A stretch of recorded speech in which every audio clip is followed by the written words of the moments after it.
Словеничката влада одлучи да врати дел од рестрикциите за граѓаните, откако секојдневно почнаа да се регистрираат новозаразени со коронавирусот.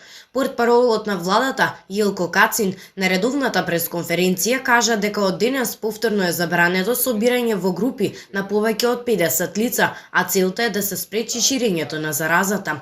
Според Кацин, сепак останува можност да се соберат од 500 луѓе доколку се работи за организиран настан, но тоа може да се прави само со специјална дозвола, што ќе издава Националниот институт за јавно здравје. Организаторите на настаните се должни да овозможат физичка оддалеченост меѓу луѓето, препорачано од институтот. Дополнително мораат да обезбедат и редарска служба, која што ќе треба да осигури почитување на сите мерки.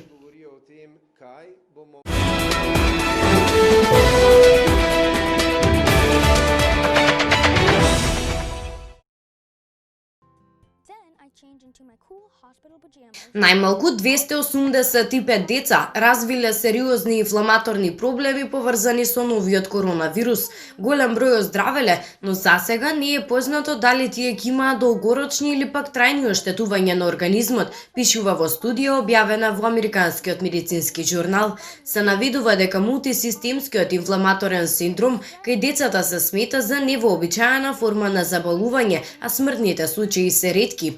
Од околу 1000 заразени деца во целиот свет, 285 се евидентирани во САД, а од нив 6 починале. Просечната возраст на заболени деца е 8 години, а научниците се уште не се сигурни дали возрастните можат да се разболат од мултисистемски инфламаторен синдром.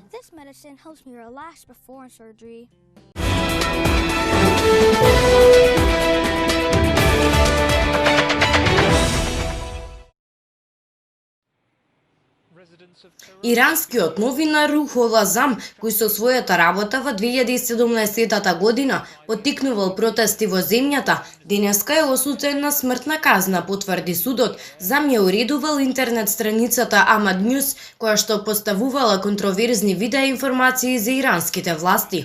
Зам живеел и работел во екзил во Париз, но иранската национална гарда во 2019 година го намамило да се врати во матичната земја кога бил уапсен.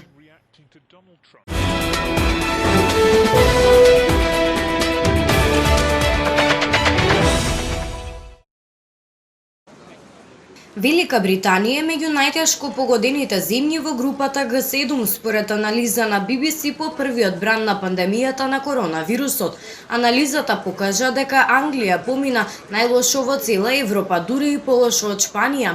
Истражувањето направи споредба на периодот од 11 недели за секоја земја членка на групата Г7, додека пандемијата беше на врвот. Исто така при анализирање на смртни случаи од коронавирусот, Велика Британија помина најлошо, полошо дури од САД, Германија, Шпанија, Италија, Канада и Јапонија.